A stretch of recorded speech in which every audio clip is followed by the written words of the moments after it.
ராகுல் காந்தி குடும்பம் குட்டி இருக்குதாமே, குழந்தை இருக்குதாமே, மனைவி இருக்காங்களாமேன்ட்டு. பதவி காலத்தில் இருந்த போது இந்த ஒதுக்கி வச்சாங்க. ஏகே மூர்த்தி என்று பி.வி. நரசிம்மராவ், அடல் பிஹாரி வாஜ்பாய் காலத்திலிருந்து வந்ததை இப்பொழுது நிலைப்படுத்துகிறார்கள். அவர் மீது கவர்னருக்கும் அவருக்கும் தகராறு. பூர்வாஞ்சலி என்று பிரிவினைவாதத்தை தூண்டுகிறது திராவிட முன்னேற்ற கழகம் என்பதைத்தான் நிலைநாட்டி இருக்கிறார்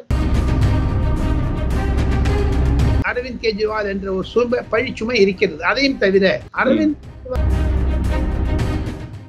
ஆன் வாய்ஸ் வீடியோஸை லைக் பண்ணுங்க, ஷேர் பண்ணுங்க, சப்ஸ்கிரைப் பண்ணுங்க and மறந்துடாம பெல் பட்டனை பிரஸ் பண்ணுங்க. தமிழ் உறவுகளுக்கு வணக்கம். இன்று நம்மோட இணைப்பில் இருப்பவர் the top political analyst from India, the one and only Mr. Delhi Radhagopalan. Delhi election என்ன sir, what is the feeler for Delhi election?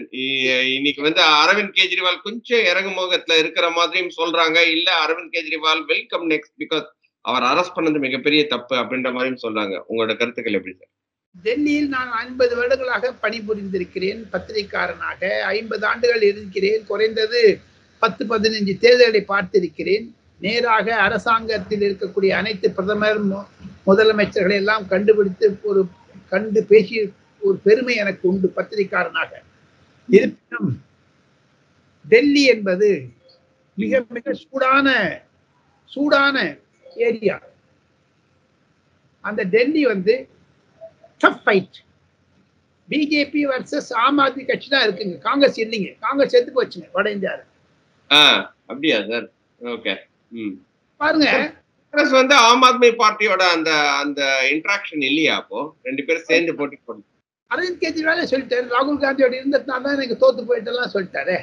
கடைசி நேரத்தை வந்து ஜென்ரலா வந்து எப்படியோ ஒரு இடத்துல ஒரு காம்ப்ரமைஸ் பண்ணிடுறாங்களா? அதான் மகாராஷ்டிராலையும் பண்ணாங்க. பட் அந்த இது வேகம் இப்போ வந்து டெல்லியில வந்துங்க டஃப் ஃபைட்டுங்க. இன்னைக்கு அமித்ஷா பேசியிருக்காருங்க. இன்னைக்கு ராகுல் காந்தி களம் இறங்கி இருக்காரு. 3 நாளா நரேந்திர மோடி பேசிட்டு இருக்காரு. நரேந்திர மோடி நாள் முன்னாடி அனௌன்ஸ் பண்ணிட்டாரு. இன்று பாஜகவுடைய முழு லிஸ்ட் வரப்போகுதுங்க. மீதி 40 பேர் இன்னைக்கு வந்துருங்க. கடுமையான போட்டி. என்னுடைய கருத்தில் அரவிந்த் கெஜ்ரிவால் மீது பல ஊழல் புகார் இருந்தாலும் அரவிந்த் கெஜ்ரிவால் இந்துத்துவாவை தழுவ ஆரம்பித்து விட்டார். அவர் மீது கவர்னருக்கும் அவருக்கும் தகராறு. பூர்வாஞ்சலி என்று சொல்லக்கூடிய உத்தரப்பிரதேசம், பீகார் காரங்கள்லாம் உசுப்பி விட்டு இமாச்சல் பிரதேசம், பஞ்சாப், ஹரியானா போன்றவர்களை எல்லாம் எதிர்த்து ரோஹிங்யா பங்களாதேஷிகளை வளர்த்து விட்டார் அரவிந்த் கெஜ்ரிவால் என்ற ஒரு பழிச்சுமை இருக்கிறது. அதையும் தவிர அரவிந்த் கெஜ்ரிவாலுக்கு சப்போர்ட்டா யார் யார் வந்திருக்காங்க பாருங்க. சமாஜ்வாதி பார்ட்டி, உத்தவ் தாக்கரே, திரிணாமுல் காங்கிரஸ், இவங்களுக்கு எல்லாம் அடுத்த வருஷம் எலெக்ஷன் வருதுங்க. அந்தந்த ஊர்ல எலெக்ஷன் வரணும். தேஜஸ்வி யாதவ், அவருக்கு அடுத்த வருஷம் எலெக்ஷன் வருதுங்க. ஆனா அவங்க எல்லாம் முஸ்லீம் வாக்காளர்கள் தான் பெருமையாக நிறுத்திக்கிறார்கள். காங்கிரஸுக்கு முஸ்லீம் வாக்கு போயிடுது என்ற ஒரு பயம் இருக்குதுங்க.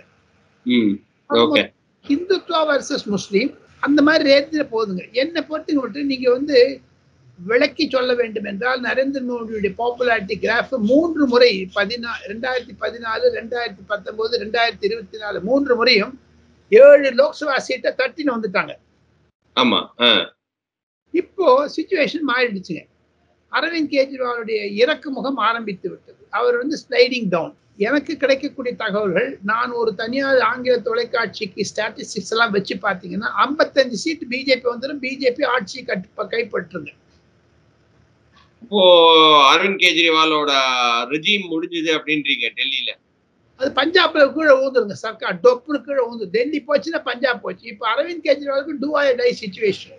பட் ஆனா வந்து ஏன் சார் அப்போ மாறுதலா இன்ஃபர்மேஷன் வருது அரவிந்த் கெஜ்ரிவால் திருப்பி வந்துருவாரு அப்படின்ற மாதிரி ஒரு அப்போ வந்து அதெல்லாம் ஃபால்ஸ் இன்ஃபர்மேஷன். தமிழ்நாட்டுல நீட்டை எடுத்துன்னு சொல்லிட்டு வந்தாங்க பாருங்க. அந்த மாதிரி இங்க வந்து எல்லாம் சொல்லிட்டு வந்தாரு.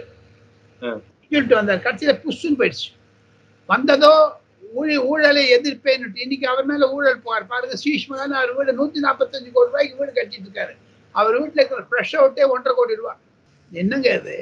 1.5 கோடி பெரிய ஒரு படுதாவே, படுதான்னு ஒரு ஸ்கிரீன் போடுறது. அவர் வீட்டு கதவு ஒண்டி ஒரு 50 லட்சம் ரூபாய் கதவு. அவ்வளவு டெக்னிக் இருக்குது. அது அவரை பர்மனெண்ட் விடாங்க. அது எவந்தோ அரசாங்க பங்களா அது. நாளைக்கு இவரே நாளைக்கு சீஃப் மினிஸ்டர் ஆனா கூட அந்த வீட்டில் தங்க முடியுமா தெரியல. ஏன்னா 145 கோடி ரூபாய் செலவழிச்சிருக்காங்க. கேட்டா பிரைம் மினிஸ்டருக்கு ஸ்பெஷல் விமானம் இருக்குது. அவன் அப்பம் வீட்டுக்கு விமானமா அது? அதுல ஜனாதிபதி டிராவல் பண்றாரு, உபஜனாதிபதி. நாளைக்கு அரவிந்த் கெஜ்ரிவாலே பிரைம் மினிஸ்டர்னா அந்த விமானம் தான் போற தூக்கி அடிச்சுவாங்களா? அதுல எத்தனையோ சொபிஸ்டிகேட்டட் செக்யூரிட்டி கேட்ஜெட்ஸ்லாம் இருக்குதுங்க. ஸோ ஆக மொத்தம் அரவிந்த் கெஜ்ரிவாலுக்கு இறக்கு முகம் தான் எனக்கு தெரியுது. அதே சமயத்துல காங்கிரஸ் வந்து அந்த இடத்துல வந்து வலுவிழந்து தான் இருக்குது. ராகுல் காந்தி எங்க இருக்கிறாருன்னு தெரியல, எங்கேயோ வியட்நாம்ல இருக்கிறாரு அப்படின்ற மாதிரி எல்லாம் சொல்றாங்க. லண்டன் போயிட்டு இன்னைக்கு காலைல வந்துட்டாங்க. அவரு 10 நாள் டூர். அவருக்கு அமித்ஷா சொல்லிட்டாருங்க, ஒரு இந்தியா டுடே கான்க்ளேவ்ல ராகுல் கன்வல் என்ற ஆசிரியரிடம் பேசிக்கொண்டு இருக்கும்போது பொதுமக்களிடமிருந்து ஒரு கேள்வி வந்தது. ராகுல் காந்தி குடும்பம் குட்டி இருக்குதாமே, குழந்தை இருக்குதாமே, மனைவி இருக்காங்களாமேன்ட்டு. ஸோ ஆக மொத்தம் அவருக்கு குடும்பம் இருப்பது உறுதி செய்யப்பட்டு விட்டதாகத்தான் டெல்லியில் வதந்திகள் அதிகமாகி விட்டது கணேஷ். அவருக்கு ஃபேமிலி இருக்கு. ஸோ அதனால அவங்கள விசிட் பண்றதுக்கு தான் அடிக்கடி வெளியே போயிட்டு வந்துடுறாரோ? ஆமா, அது சொல்றதுக்கு பயம். எதுக்கா பயம்? நேரம் சொல்லிட்டு போயேன், எனக்கு இந்த மாதிரி குழந்தை இருக்குதுன்னு சொல்லிட்டு போயேன். என்ன பயம் இருக்குதுங்க? 57 வயசாச்சு, என்னங்க இது? ஆமா சார். ஏன் சார் அவர் வந்து சொல்லாம இப்படி ஏமாத்திட்டு இருக்கிறாரு? அப்போ ஒருவேளை ஃபேமிலி இருக்கு அப்படின்னு வந்து கேக்குறாங்க இல்லையா? கேட்டுனா தமிழகத்தில் பாருங்க, ஒவ்வொருத்தருக்கும் 3 மனைவி 4 மனைவி இருக்காங்க. ஒரு பாராளுமன்ற உறுப்பினருக்கு 3 மனைவி. அது வெளிப்படையா சொல்லவே சொல்றாரு அவரு. பயப்படவே இல்லை. அந்த மாதிரி இவங்களும் சொல்லணும் இல்லை. இதே பயப்படுறா தெரியல. அவருக்கு இரட்டை குடியுரிமை இருக்குதுன்னுட்டு அலகாபாத் ஹைகோர்ட்ல கேஸ் போட்டிருக்காங்க. சுப்பிரமணிய சுவாமி கேஸ் போட்டிருக்காரு டெல்லியில. அவருக்கு வந்து பாஸ்போர்ட் 2 இருக்குதுன்னுட்டு. இந்த மாதிரி ஒரு புகார்கள் வந்தாச்சு. அவரை வந்து யாருமே பொருட்படுத்தவில்லை. எதிர்கட்சி தலைவர் அவர் பொறுப்புடன் வருங்கால நிழல் பிரதமர், அவர் ஷேடோ பிரைம் மினிஸ்டர். அவ்வளவு புகழுடைய கூடியவர் இப்பொழுது ஒரு பேச்சு பொருளாகி கோமாளித்தனமாக ஒரு என்டர்டெயின்மெண்ட் மாதிரி இருக்காருங்களேன்னு எல்லாரும் சொல்றாங்க. ஒரு பஃபூன் மாதிரி இருக்காருன்னு. அதே மாதிரி AICC head quarters shifted to new building இன் டெல்லி. தமிழக நேயர்களுக்கு, கணேஷ் நேயர்களுக்கு, ரியல் ஒன் வாய்ஸ் நேயர்களுக்கு சொல்லிக் கொள்ள வேண்டியது என்ன என்று கேட்டால், 24 அக்பர் ரோட் என்பது ஜி.கே. மூப்பனாருக்கு கிடைத்த வீடு. 1975, 76, 77 80 கட்சி ஆரம்பித்தவுடன் அந்த வீடை கொடுத்தாரு. பெருசா போயிடுச்சுங்க. அது ஜி.கே. மூப்பனாருடைய பங்களாங்க. அது பண்ணதுங்க. அது 7 ஜென்டர்மென்டர் ரோடுங்கிற இடத்துல அந்த கட்சி அலுவலகம் இருந்தது. All India Congress committee. அது பெருசாக இங்க போச்சு. இப்ப அவங்களுக்கு தனி லேண்ட் 5 மாடி கட்டடம் கட்டிட்டாங்க கோட்லா ரோடுங்கிற இடத்துல. 5 மாடி கட்டடத்துல புதுமுனை புகழப்படுத்த 15ஆம் சோனியா காந்தி அது இந்திரா காந்தி பவன் வச்சுட்டாங்க அந்த பேரு. இந்த அவங்களோட சொந்த கட்டடங்க. ஒரு 40 கோடியில கட்டியிருக்காங்க. 50 ரூம் இருக்குது. நிறைய பேர் உட்காரலாம், பேசலாம், கொள்ளலாம். சீஃப் மினிஸ்டர் வராங்க, அதெல்லாம் இருக்குது. அது நூலகம் இருக்குது. இப்போ எப்படி டிஎம்கே ஒரு ஹெட் குவார்டர்ஸ் கட்டியிருக்காங்களோ டெல்லியில, அந்த மாதிரி அங்க டிஎம்கே ஹெட் குவார்டர்ஸ் பாதி பேர் மூடி கிடக்குது. யாருமே போறது கிடையாது. வெறும் காலிதான், ஒட்டடை அடிச்சிட்டு இருக்காங்க. அது தவிர அதிமுகவிற்கும் ஒரு அலுவலகம் வந்து விட்டது. ஆக மொத்தம் அனைத்து கட்சிகளுக்கும் அலுவலகம் தர வேண்டிய என்ற பாலிசியை பி.வி. நரசிம்மராவ், அடல் பிஹாரி வாஜ்பேயி காலத்திலிருந்து வந்ததை இப்பொழுது நிலைப்படுத்துகிறார்கள். ஏஐசிசி இடம் மாற இருக்கிறது. புதுமனை புக இருக்கிறார்கள். அவருக்கு அந்த புதுமனையில் அதிர்ஷ்டம் வந்து ஒருவேளை 2029 ராகுல் காந்தி பிரதமர் ஆவாரா என்ற ஒரு சந்தேகம் கூட வர ஆரம்பிச்சு. அவங்களுக்கு புதுமனைனால் ஆடக்கூடிய ஒரு லக் இருக்கும். நிச்சயமா சார். ரைட். அதே சமயத்துல இந்த சைட்ல வந்தா எம்.கே. Stalin rejected Thoothukudi Madurai broad gauge. ஏன் சார் அது நல்ல விஷயம் தானே சார்? அது பண்ணிட்டாரு. ஏன் தூத்துக்குடி கனிமொழி இடங்கிறதுனால பண்ணிட்டாரோன்னு தெரியல. என்ன சார் எப்படி சொல்றீங்க? தப்பு, மாபெரும் தப்பு. சேலத்துல வந்து ஏர்போர்ட் வேணுங்கிறாரு. அப்புறமா வந்து ஓசூர்ல ஏர்போர்ட் வேணுங்கிறாரு. தமிழ்நாட்டுல பரந்தூர்ல ஏர்போர்ட் வேணுங்கிறாரு. ஆனா இந்த ரயில் பாதையை எதுக்குறாரு? அதை பற்றி திமுக இருந்து ஒரு விதமான கருத்து இது வரைக்கும் வராது இருப்பது சந்தேகத்திற்குரியதாக இருக்கிறது. எது இருப்பினும் வரக்கூடிய நாட்களில் திமுக கண்டிப்பாக பதில் சொல்லி ஆக்க வேண்டும். ஏன் தூத்துக்குடி, தேனி, மதுரை பற்றி பிராட்கேஜ் ஆக்கத்தை மறுத்தாங்க. ஸ்டேட் கமிட்டி இடம் கொடுக்க மாட்டேன்னு சொல்லிட்டாங்களா சார்? இது மாதிரி இது எவ்வளவு பெரிய ஒரு நல்ல ஒரு ஸ்கீம். இந்த இத வந்து பண்ணாங்க அப்படின்னா வந்து இன்ஃபேக்ட் போக்குவரத்து ஈஸியா இருக்குமே சார். சார் கணேஷ், வெறும் 200 கோடிங்க. டாஸ்மார்க்ல ஒரு ஒரு 10 நிமிஷத்துக்கு வரக்கூடிய லாபங்க அது. 200 கோடி கொடுக்க மாட்டேங்கிறது ஏதோ சூழ்ச்சி இருக்குது. திமுக செய்யக்கூடிய சூழ்ச்சி இது. அவங்க வந்து பதவி காலத்தில் இருந்த போது இந்த ஒதுக்கி வச்சாங்க. ஏகே மூர்த்தி என்று சொல்லக்கூடிய பாட்டாளி மக்கள் கட்சி ரயில் மந்திரியாக இருந்த போது கொண்டு வரப்பட்ட திட்டம் இது.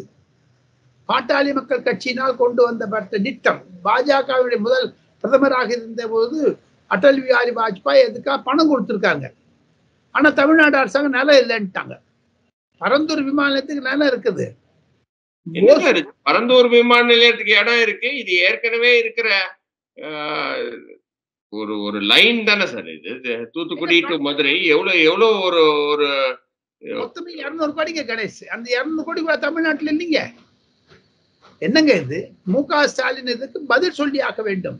நம்மளுடைய நேயர்கள் சார்பாக கணேஷ் ராஜகோபால் முதலமைச்சருக்கு ஒரு வேண்டுகோள். இந்த திட்டத்தை மீண்டும் செயல்படுத்த வேண்டும், அமலாக்க வேண்டும். காரணம் 20ஆம் தேதியிலிருந்து பிஜேபி அங்க போராட்டம் ஆரம்பிச்சுட்டாங்க சார். ஆமா சார், நிச்சயமா. இது வந்து ஒரு நல்ல ஒரு திட்டம், மத்திய திட்டம். இத வந்து இம்ப்ளிமெண்ட் பண்ணனா எவ்வளவு ஒரு நல்ல ஒரு விஷயம் அது. உறவுக்கு கை கொடுப்போம், உரிமைக்கு குரல் கொடுப்போம். இது உரிமை இல்லைங்களா சார்? இது எங்க திமுகவுக்கு ஒரு ஒரு ஒரு விதமான கிறுக்கு புத்தி வந்திருக்குதுங்க. திட்டத்தெல்லாம் அப்புறம் கேட்டா நீட்டு ஒழிகங்கிறது. மு.க. ஸ்டாலின் வாழணும், அவங்க குடும்பம் வாழணும், இது எல்லாரும் ஒழியணும். கவர்னர் ஒழிக, புது திட்டம் ஒழிக, மதுரை தேனி தூத்துக்குடி திட்டம் ஒழிக, அமித்ஷா ஒழிக, நரேந்திர மோடி ஒழிக, புது திட்டங்கள் ஒழிக. இவங்க ஒண்டி குடும்பம் ஒண்டி வாழ்ந்தே இருக்கணும். தமிழகத்திற்கு செய்யக்கூடிய பச்சை அதைத்தானே சீமானும் விஜய், அண்ணாமலை, அன்புமணி ராமதாஸ், ஜி.கே. வாசன் போன்றவர்கள், எடப்பாடி பழனிசாமி போன்றவர்கள் சொல்லுகிறது அதுதானே. ஆக மொத்தம் தமிழகத்தில் ஒரு புத்துணர்ச்சி வந்திருக்கிறது.